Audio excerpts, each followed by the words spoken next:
Some show up at Keeneland just to be beautiful, some for the burgoo. Me, it's because the best handicapping challenge on God's green earth is right here in Kentucky. Star horses come from Florida, California, and New York, Arkansas, and Louisiana, all to what undoubtedly is the greatest horse racing melting pot in America. Into the stretch at Keeneland, and Flight Line just moves right by. Life is good. Win here and you've done something.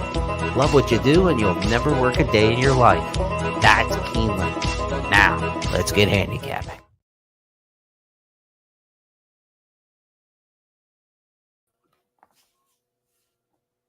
And welcome in, everyone, to the Keeneland Look Ahead. A little delayed start to the program as we get a first peek at a carryover pick six of more than $237,000 going into the Thursday program. Thursday's card, of course, 9 races will begin at just at 1 o'clock in the afternoon. Pick six will be on races 4 through 9. And again, today, a little bit of chaos around the track in terms of prices, but nothing too wild to get a 2-day carryover like this off of today. I think we had 53,000 coming into today. In the pick six today, it was a $21, $31, and $18 winner amongst those 6 races. So nothing crazy. Again, $31 the biggest price, but there weren't a lot of singles to just kind of love and hold on to on this particular card on Wednesday. And so people were spread a little bit and couldn't get to these winners. $21, $31, $18 winners produced the 2-day carryover of $237,000 plus. That's what we'll talk about here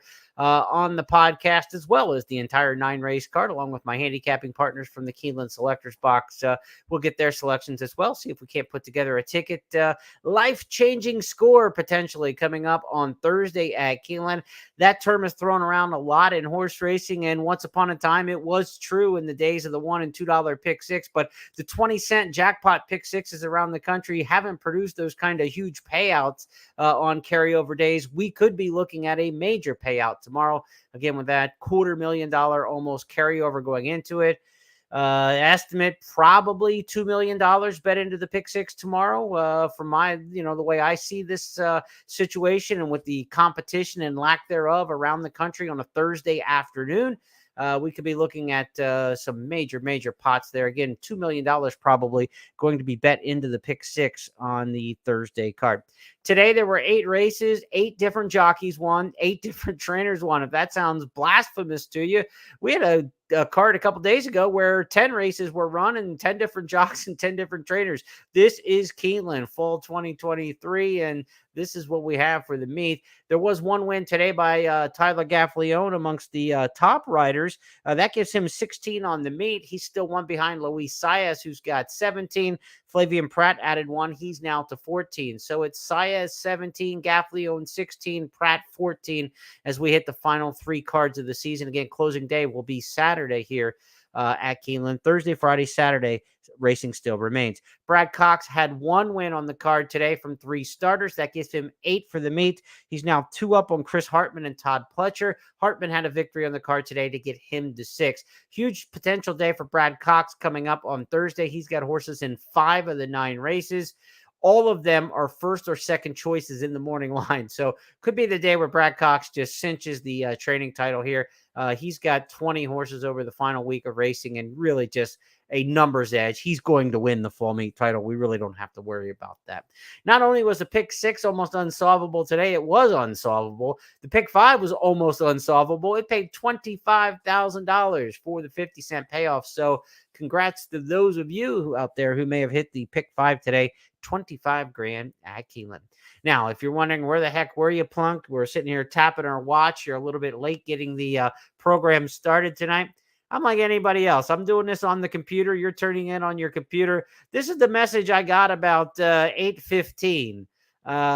Working on updates on the computer that we do the podcast on. So the Microsoft gods, the Windows gods, they delayed the action tonight. So we're going to blame the computer gremlins for that.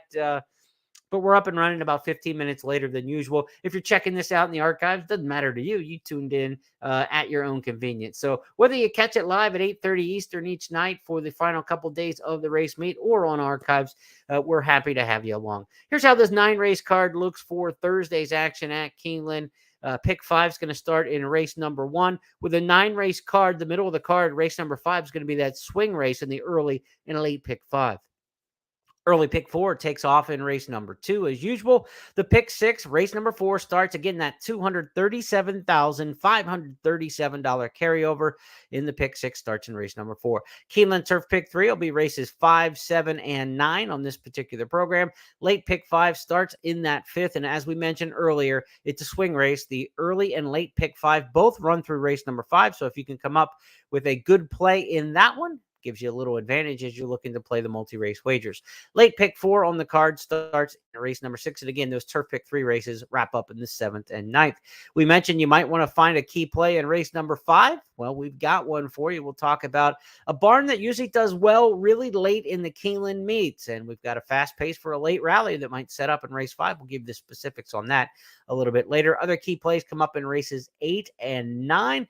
Think we might be able to get some snobbish handicappers out there leaning on the big barns that might give a logical player in race number 8 an overlay price. And we're looking for a pedigree play in a race number 9. Former stakes winner on the turf's got her son running in the 9th race turf sprint to wrap things up. Hopefully, like mother, like son, he takes to the Keeneland turf as well. So let's look at the handicapping selections from Keeneland.com, where my other handicappers in the box include simulcast co-hosts Scott Hazelton and Caton Bradar, Tom Leach and Kim Nelson, also the handicappers. You can download these picks, print them out as well. Free for you at Keeneland.com. Also at Keeneland.com, you get my daily stats and trends blog. Some of the stats and trends I talk about here on the podcast are included there, along with much, much more in terms of the stats and trends that we don't necessarily get to when breaking down each race. So be sure to check that out, Keeneland.com. Okay, race number 1. Let's get into it. This is a claiming non-winners of 2 lifetime, 62,500 a claiming level. So these are non-winners of 2 lifetime, but a very high-end kind of runner for this claiming condition. Brad Cox has the 1 Power Seeker in here, but nobody's taking the leading trainer of the meet. We're all looking elsewhere. I've got the 5 B Sud as well as Kim, Dark Vector, top choice for Caton and Scott, and Tom Leach is trying to play the role of spoiler with spoiler, Steve Asmussen trainee at 6-1. So Tom's on the island there with spoiler. I've got B Sud in this particular spot. This is a sprint route sprint form cycle. This horse went 6.5 furlongs off the layoff in August at Ellis. Next time out went the mile and a 16th at Churchill and backed up a little bit and now gets back to the sprint distance of 6.5 furlongs. So sprint, route, sprint, the turn back here. And a son of Jimmy Creed. This is a sire who does very well with his offspring on the main track here at Keeneland. B-Suds run here twice and run very well. Good third place finishes. Once up on the pace, once from off the pace. So versatile running style, sprint, route, sprint. And Tyler Gaffleone gets in the saddle here. Rider upgrade for this son of Jimmy Creed. I'm on the 5 B-Sud in here, a horse who likes the course. The 4 Dark Vector, certainly a top player in here. This is the top choice for Caton and Scott. Morning line favorite at 8-5 for trainer George Weaver. This horse ran a big one at Belmont to break its maiden by 10 lengths. Tried the Woody Stevens and some tough spots in the next 2, one on the turf. Didn't show too much, but back on the main track, on and off track at Saratoga, Dark Vector ran a good second behind Major Blue. So good company lines there. Dark Vector certainly a major contender in this particular spot. Does have 1 race over the track here at Keeneland. Ran a good second in maiden company back during the spring meet. So Dark Vector, B-Sud, it's those 2. I think B-Sud offers more value based on the morning line, of course. 9-2 on B-Sud, 8-5 on Dark Vector. I think if you're playing multi-race wagers, pick 5 to start things off here.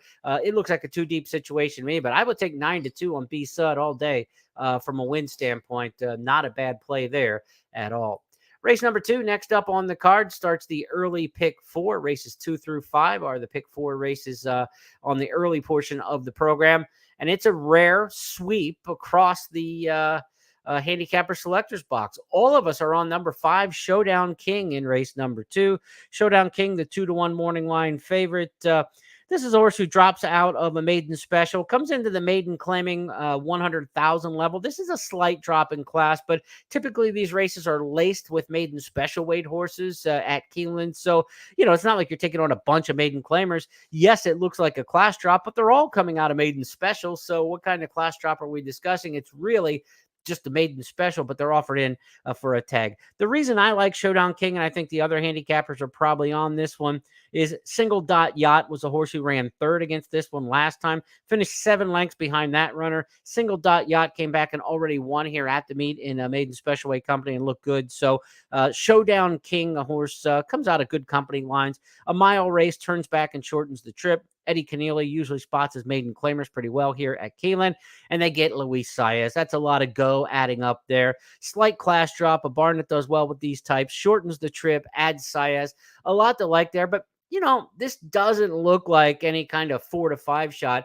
And typically, and this is one of the reasons we do look at the handicapper selectors box here on the podcast, because it gives you a sense of where the public might wind up. If all 5 of us are on the same horse in here, we're probably not looking at 2 to 1 on Showdown King. The public's going to default to this runner likely as well. Buyer speed figures, in the upper 60s, matches up pretty darn well with the rest of this field, but doesn't lay over the field by any stretch. I think we all defaulted to the same horse, and probably, maybe that Single Dot Yacht race kind of over-influenced us perhaps in this particular race. There's not a lot of value in Showdown King, I don't think. At 2 to 1 is not a lot of value, but certainly if this horse with all 5 handicappers on this runner drops into a crooked number with a 5 behind it, 7 to 5, 6 to 5, no thanks. This horse does not have any major advantage over the rest of the field.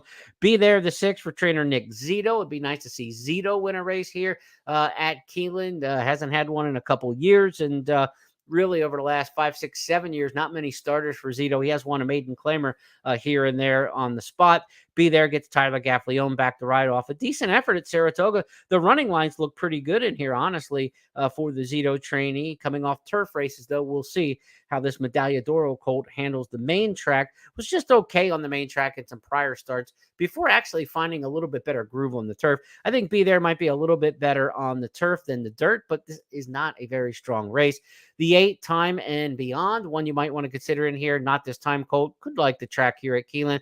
Terrible debut race, but was 43 to 1 in that one for a barn that doesn't come out firing with debut runners. So the fact that Time and Beyond ran poorly in the one start here at Keeneland, you might still find a pedigree angle here with Not This Time. Certainly the past performances have improved since that lousy debut, but wasn't expected to do anything in the debut. So maybe one to consider in there. As far as the early pick 4 and pick 5 go, though, I think this is a race where you want some coverage. I'm not believing my lying eyes here. I just don't see Showdown King. This is like rare that we've all had the same horse. It's probably happened 3 times in the first 14 days of racing this meet, maybe 4 times. It hasn't happened very often. And usually the horses are like obvious standouts. This horse is no obvious standout. We all just ended up on him. I think Olga Isabel in the next race is a more solid play as far as a more likely winner than Showdown King in race number 2. So let's go to that third race next, where Olga Isabel is 6 to 5 in the morning line, deservedly so. Brad Cox trains here. This is one of, again, 5 races on the card where Cox has either the favorite or the morning line second choice. Olga Isabel comes off of 2 straight wins, dominating performances at Ellis Park. Victory last time at Saratoga, holding on, going the mile. That race, a pseudo two-turn race at Ellis and at Saratoga. So this is a shorter trip going to 6.5, and there's plenty of speed here with Olga Isabel. There's really not much speed in this race, I don't think, of high quality. The 3 per C's got a little bit of early foot about her, and maybe off a year layoff, this Hawthorne and Indy Raider is good enough to maybe contend a little bit early. You're So Silly's got some speed, but not always sent to the front, and they can read the past performances here. I don't think Jareth Loveberry is going to go attacking Olga Isabel. And if Tyler Gaffalione decides to sit with Olga Isabel, they're coming out of the mile races, which turning back to 6.5 furlongs ought to make that one awfully tough. I'm not telling you anything you can't see in the past performances here, because I don't see anything in the past performances getting by the 6 and the 5. They're complete standouts. I would single Olga Isabel in this particular spot. I would not single Showdown King in race number 2. I would get some coverage in that particular spot. Certainly the 5, the 6, and the 8, all the horses you could use in race number 2, logically, to my estimation. The 2 Collier's Time also gets some play from the other handicappers. So spread your wings a little bit. Too deep in the opener. Spread your wings in race 2. I think it's a single, and I'm not going to try to get too creative here in race number 3. Also, you're not looking at an exacta play with just a 6 horse field and a logical favorite. If you like the favorite in here, Olga Isabel, You're So Silly's probably the logical horse running second. Who wants exactas that pay $5 and $6? It's hard to hit exactas. When you do, get paid when you're right. So I wouldn't attack the exacta in race number 2. You're looking at a multi-race bet, I think, because race number 4, in race 3 to race 4, if you think the favorite Olga Isabel is going to win race 3, which I do, the play is to play a daily double into race number 4, where we have a full field of 12 plus some also eligibles in the 4th race. So daily doubles races 3 to 4, the way to attack it, versus just trying to play an exacta in a 6-horse field. Remember, losing tickets pay the winning tickets. That's what parimutuel betting's all about. In a 12-horse field in the daily double, you're going to find a lot more losing combinations than you are in a 6-horse field in the exacta, right? 6 times 5, there's only 30 combinations the total exacta can come in race number 4 or race 3. No matter what way it turns out, there's still only 30 combinations. So you're not going to have enough losing tickets to get a nice value play back on your exacta. So look for the daily doubles race 3 to race 4. Race 4, as we talk about next, is the start of the carryover pick 6. Again, $237,000 in the carryover. Not the easiest of spots to open up in the pick 6. Up on the edge is a horse who scratched out today to run in this spot on Thursday. So that's always a good handicapping angle. I think up on the edge, the 2 is going to be a major player in this particular spot. Guest of Honor is a first-time starter for Brad Cox by Honor Code. She's an Honor Code filly. Honor Codes run well on the main track here statistically at Keeneland. So Guest of Honor makes a lot of sense. First-time starter, but 7 furlongs, not the easiest of trip for the first-timers. I'm going with Classy and Connected, the 12 at 6 to 1 in the morning line. I'm on the island here. Tom and Caton both have this horse and they're underneath, but I'm the only one with the 12 on top. The 2 and the 5 also get some key plays on top, as well as the 7, Princess is Olivia. So to start off the carryover pick 6, 5 handicappers have 4 different horses picked on top, and I'm going with Classy and Connected at 6 to 1 in the morning line. Tom Drury's already run a couple horses at the meet. They've been live and ready to go. This is a nice closer going 6 furlongs at Churchill and Ellis. Neither track a real profile for a closer going 6 furlongs. So the 7 furlong trip here, I think, helps out, and I think this horse moves up. Second start off, a little bit of a layoff, ran in July, then took August off, 2-month layoff, second off the break. Classy and Connected, well posted here in the outside, going 7/8 of a mile. You got a long run to the 1 and only turn. I'm on the 12 in here, but certainly the 5 and the 2 you have to consider. Princess is Olivia, the 7, a long shot look maybe in here as a top pick in this particular spot for Caton. Be sure to check out today at Keeneland, tomorrow at 11:30 a.m. Eastern, when Caton and Scott preview the card. Maybe she'll tell you why she's on this 12 to 1 shot. I'm sure she'll tell you why she's on the 12 to 1 shot in here. Princess is Olivia. I would go 3 deep in here, 12, 2, and 5 if you want to throw the 7 in. If Caton makes a good case, I couldn't argue against that. But when we're talking pick 6 with a $1 minimum starting here in race number 4, you've got to keep your ticket limited a bit, or else you're going to get up into price pretty darn quickly. So the 2 makes a ton of sense, looks good on paper. I think the 12 is a good value play, and the 5 first-time starter, bred to like the track here for Brad Cox. Cox won another maiden race on the card today. Would not be shocked at all if you need to get 3 deep in here, 12, 2, and 5 to get through the first leg of the pick 6. To the 5th race we go next. Our first of our key plays of the day. Pick 5 starts in this race. It's also the end of the early pick 5. So again, a swing race here, and the Keeneland Turf pick 3 starts. So there is a lot hopping in race number 5 on this particular card. I'm going to take a shot in here with the horse on the outside named Lady Dynamo. Lady Dynamo goes for trainer Mike Tomlinson. Second place finisher at Ellis Park back in July. Hasn't been seen since.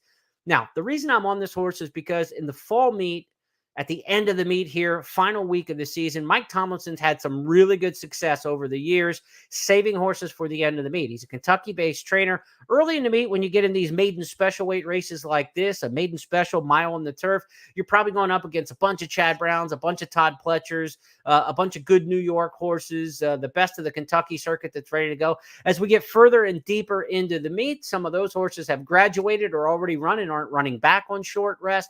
Tomlinson does a good job saving horses late in the meet at Keeneland. He's popped some nice prices over the years. I like that he's got this 12 horse here with CJ Hernandez riding. A good effort last time at Ellis going the mile trip.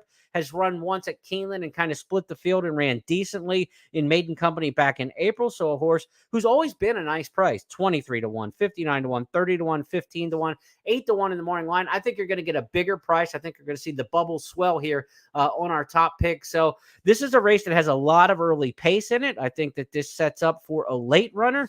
And in this particular spot, give me the closer in here, the 12 Lady Dynamo. I think this horse is going to come from off the pace under Hernandez and make a nice run here and get up in time. The outside post, you want to be coming from off the pace. Otherwise, you might get hung wide on the first turn. This horse doesn't have a lot of tactical speed. So Lady Dynamo, take back, make one run, try to catch him at the wire and see how it shakes out in this fifth race. It's Keeneland Turf Pick 3. It's Pick 5 swing race. It's second leg of the Pick 6. So the big question is can we single Lady Dynamo? Well, what are our options beyond the top pick, right? We've got the 7 Red River Magic and the 3 Excellent Question. Red River Magic looks very good on paper. There's really nothing to knock by Justify. Certainly a top sire of horses on turf and dirt. Chris Hartman's had an excellent meet. He's tied for second in the standings, got his 6th win today. He's doing well with the maidens. He's doing well with the claimers. So Red River Magic, the 7, makes a lot of sense in here. Excellent Question. The 3 has been kind of knocking around with 7 career starts. This is one that ran on the turf last time at Churchill and didn't really improve. Maybe just as good on the dirt as on the turf. So Excellent Question is Gaffleone and Walsh. You have to absolutely respect the connections. They win 25% teaming up together. So you can make a case for 3 of those in here for sure. And I thought the 10 Skip to the Beat was usable. A horse coming off a year layoff, but Brian Lynch does a good job with his turf horses here at Keeneland. They add Lasix for the first time. And horses in turf miles at Keeneland, we've seen it in the spring meet over and over again. Long layoffs don't seem to bother them to get the turf mile here. The 1 Lady Emily Catherine is also an option in this particular spot. Has pretty good form for Saffie Joseph, a horse who at Kentucky Downs ran well 2 starts back, and last time at Churchill was the disappointment. So if you're not singling in this particular spot, which would be awfully, ballsy to do so with the 12 Lady Dynamo, all of a sudden you're 4, 5, 6 deep in here. So this is a race where it takes guts to do so, but I would go ahead and try to single in here with Lady Dynamo. See if we can't get this key play of the day in. Look, we're trying to hit a big one. We're trying to hit a life-changing score. Going deep in here gives you more comfort for sure, but you'd have to go 4 or 5 deep to get any level of confidence in this race. And then even so, you're leaving yourself exposed to some bigger price horses as well. So gambling's hard. Hitting pick 6s is even harder. So we're just going to take the shot in here. We're going to single Lady Dynamo, the 12 and a turf mile. I get all of that. But again, I'm at 5 or 6 deep if I'm not on this particular horse. So if I'm going to play, and this goes to the pick 5 as well. It goes to the turf pick 3 as well. If I'm not singling a horse who I really do like, all of a sudden I'm looking at a situation where my ticket costs 5 and 6 times as much. So a $20 play becomes $100 or $120 play. $100 play on your ticket now becomes $500 or $600. That's not the right play. So the right play is to just cut bait here and try to get the one that you like best. And for me, it's Lady Dynamo in race number 5. But if you want to go other directions, you certainly have every license to do so in what is a difficult race. Let's go to the 6th next up on the card. Race number 6 is going to start the late pick 4. 6th race on the program is a 1.16 mile maiden claimer. So you got maiden claimers going long in here. Number 4, Mina, my top choice, Brad Cox trainee. Good post position out of the 4 hole. Has some early pace to go stretching out from sprint to route. Also drops from maiden special to maiden claimer all at the same time. Well-bred runner by Hard Spun out of Pangburn. That is a miler pedigree top and bottom. So the 1.16 should work out well, I think, in this particular spot. Gaffleone riding for Cox. A lot to like here. And again, the Cox trainees in a 1.16 are just awfully, awfully tough. The 8 Metronome is a Tom Morley trainee coming in off the claim last time, or Tom Malloy, I should say, not Tom Morley. That's a trainer in New York. Tom Malloy, the trainer here, fresh off the claim. This is a Cairo Prince Metronome, so bred to like the main track here at Keeneland, going long with the sprint the route. The pedigree says the extra distance should be good in here. James Graham rides Metronome. This is another one that you can consider. And a 3, Prince is my boy. Another Cairo Prince in here, getting the first time over the track at Keeneland. Ran okay at Canterbury, probably better the turf race than the dirt race. So, and usually the Canterbury races are stronger on turf than we see on the main track. Christian Torres rides, just not having the meet I thought he would have here at Keeneland, but maybe he'll have a good final week here as we get more blue collar with these kind of horses are the ones where Torres can get some better mounts. But I think Mina's just a standout here for Brad Cox. He wins these kind of races. This is the kind of drop that doesn't scare me. The 6 aspiring comedian is Todd Pletcher doing the same thing. Maiden special to maiden claiming drop, but this horse really didn't show much at all in the 2 career starts. Did run a little bit better on the Ellis dirt than turf, but I'm not wild about the 6 aspiring comedian. I think we're kind of defaulting here. Which class dropper do you want? You want Todd Pletcher on the drop? That's what Scott and Tom are doing. Do you want Brad Cox on the drop? That's what Kate and I went for. Commissioner Oscar, the top pick in here for Kim Nelson, going on the island with that one, running back second time into meet. I don't know. Maybe we're overthinking things. It's Brad Cox at a mile and a 16th with Tyler Gaffleone. Good post draw, good pedigree.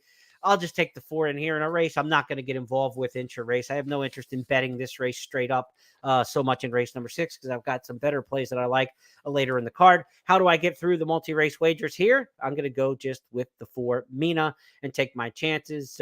If you start to get in there with 2, 3, 4 deep again, you're increasing the cost of your ticket.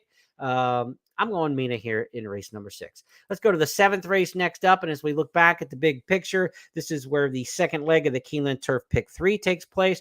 I still have 2 key plays of the day coming up in races 8 and 9. So again, while I'm not wild about taking a short price on Mina in race number 6, we'll save some bullets for later in the card and bet more on the races we actually do like. That's what the gambling game is all about, weighting your opinion properly. To the 7th we go. Tough Little Nut down on the rails, a decent play here. I considered this one for one of my key plays of the day, was right in the mix for that. Excellent post position for this late runner coming out of the Kentucky Downs Juvenile Stakes. Runner up that day at 10-1. We'll see what the public does here, betting this one back. Trainer Chris Block sends this one out in a 2-year-old allowance turf race. We've seen in the past Block win these kind of races back when he used to have Chicago-based stock coming out of Arlington. Of course, no more Arlington. So this one debuted at Hawthorne, ran well, winning locally in Chicago. Good race last time out at Kentucky Downs down in Franklin. So Tough Little Nut with Joel Rosario. I think it's a good pairing, a good fit. Save ground, make a rally under Rosario. Do we get enough pace in this race to set up for a close? That'll be the question.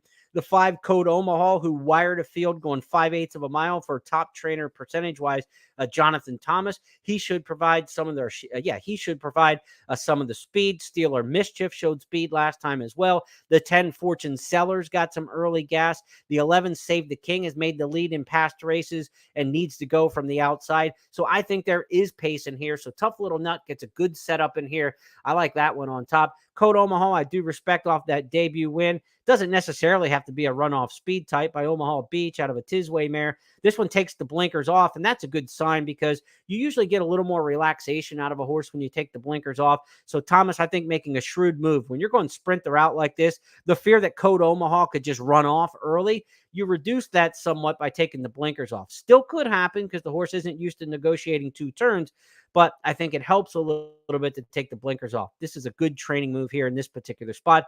This is one where you look at a trainer and you say, well, he's only had blinkers off 11 times according to the stats and 9% wins. So 1 for 11 pulling that move, but it looks like the right move with this kind of particular horse. So Code Omaha definitely has a chance in here. Please advise a horse who can come from off the pace. Again, coming out of the Kentucky Downs Stakes ranks. This one comes out of the Juvenile Sprint, while Tough Little Nut came out of the Juvenile Stakes at a mile. Please advise came out of a 6.5 furlong sprint, rallying from off the pace. This one by Palace Malice out of a War Chant mare, bred to like a mile and a 16 should be fine.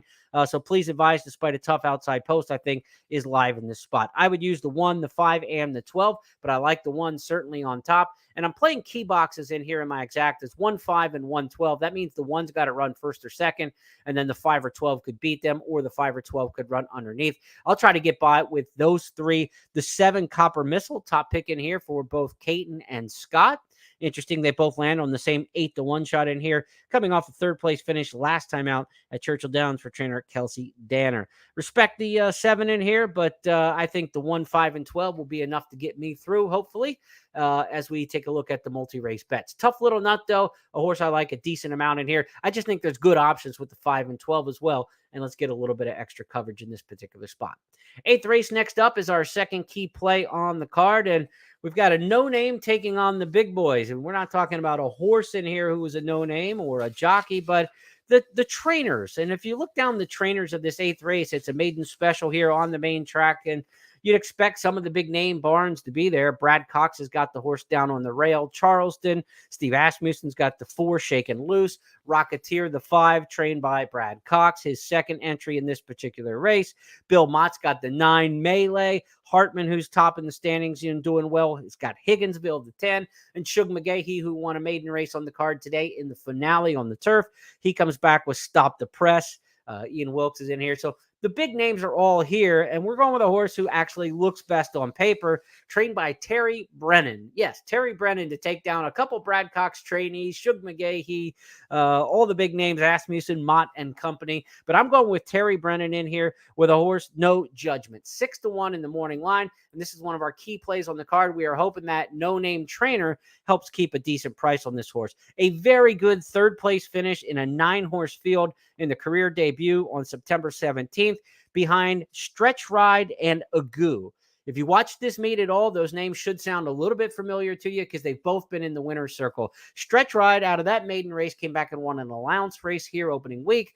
And then Agoo came out of the second place finish in that last race at Churchill to win here in maiden special weight company. The 2 horses in front of No Judgment both ran very well. This horse was beaten a grand total of 2 1/4 lengths in that race, going 6 furlongs. They go the about 7 furlong distance, so a little bit longer than 7 furlongs on the Beard course at Keeneland. That extra distance should suit.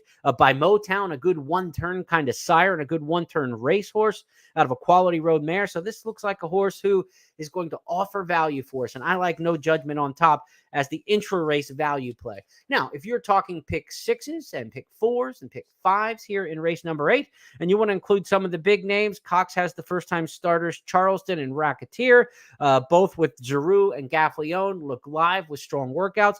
No question you could use those horses in the pick 4s and pick 5s. Shaken Loose for Asmussen's done nothing wrong in 4 starts, has been knocking on the door. You could use that runner as well. And, you know, if some of the other first-time starters give you some interest, Melee by Street Sense. Street Sense, what a meet for Street Sense, the sire. He's got 5 wins at the meet, 4 of them on the main track, 1 on the turf. The Street Senses are all running really well here at the current meet. Stop the Press for Shug McGahee. This one's the second dam, is the Cotillion winner, India. So a really classy pedigree for this son of Uncle Mo. Stop the Press could absolutely be a debut winner here. Strong workouts, first-time starter. Shug gets Brian Hernandez Jr. to ride off of, 2 bullet workouts in the last 4 works. So there are good options in this race. If you're playing multi-race wagers, there's a couple ways to go and feel covered in this race. But No Judgment is going to be a bigger price than No Judgment should be based on all the other big barns and the pedigrees and the workouts. This horse has proven credentials on the racetrack, though. So let's see if trainer Terry Brennan can slay the Giants with No Judgment in race number 8, one of my key plays on the card. Let's look at the other handicappers across the selectors box here in race number 8. Scott and Caton are also on No Judgment. So maybe we don't get the value we think we're going to here. This will be interesting to see how the betting goes. Stop the Press, top pick for Kim. That's Shug McGahee, first-time starter. Rocketeer and Charleston, the 2 rookies for the Brad Cox barn. 1-2 in the selections for Tom Leach. All right, 6-1 in the morning line. Maybe we don't get the 6-1. Where do you put value on this particular horse? If you're going to knock off the others in this race, I want 4-1 to do so. So 4-1 is good value to me on No Judgment. Let's see if we get that number or more. And if so, we make a solid win bet here in race number 8. We want to use a handful of these, though, the logical ones we talked about in the pick 4, the pick 5, and of course, the big carryover pick 6. Final race on the card wraps up the Keeneland Turf pick 3. It's also my final key play of the day.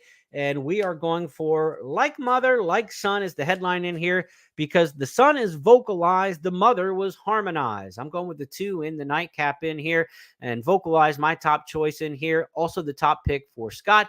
get some underneath love in there from Tom. As far as the other handicappers go, Zartaunus the 3 and Star Slugger the 6 are the others in here that get the bulk of the attention. I thought Jefe de Abra, the 4, was going to get played or picked, I should say, by the handicappers a little bit more. This is a Chilean import for Wesley Ward, who's got a big debut win last December down in Chile, winning off by 12.5 lengths. I don't know what this son of Hootenanny's got coming here to the U.S. The workouts at Keeneland have just been okay, but Wesley Ward's horses don't work like bullets. So a lot of times they just look okay in their works, but they can actually really run.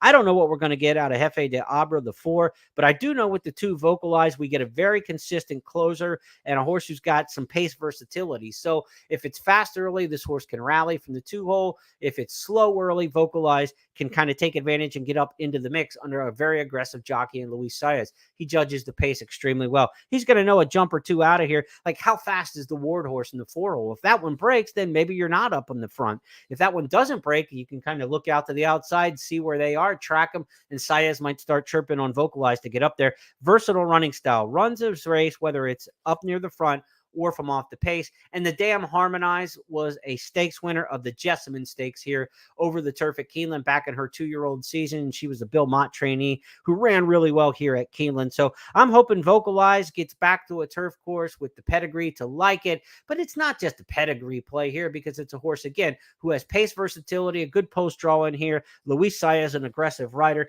And again, it's an X factor with the 4 in here. We do not know what the Chilean for Wesley Ward is going to offer in here. Just a field of 10 because of the post rail position, turf rail position. So our big stats with the 3, 4, 5 holes do not hold up in fields of 10. In fields of 10, we see the inside and the outside have much more success than they do in the big fields of 12. So that 3, 4, 5 that we like to go for in the turf sprints, not a factor here, again, because of the position of the turf rail, and the stats just don't bear it out. So don't feel like you have to lock in and say, well, geez, why are you not taking one of the horses in the 3, 4, 5 that you usually do in these big fields? Not in fields of 10. We're looking for 12 and the big capacity fields to do that with the 3, 4, and 5. That's going to wrap up our preview for the Keeneland Look Ahead for Thursday's card, October 26th. That'll be day 15 of 17 at this fall meet. We still have Friday and Saturday racing to go. The Fayette Stakes and the Bryan Station are the featured on the feature races on the Saturday card. Everything must go in terms of the pick 6 and the multi-race wagers when we get to closing day on Saturday. I don't think we're going to have 2 more days of carryovers in the pick 6. It'll probably get hit on this Thursday card, but what happens if we do? We could be looking at a blockbuster closing day with a mandatory payout. Let's just see what shakes between now and then.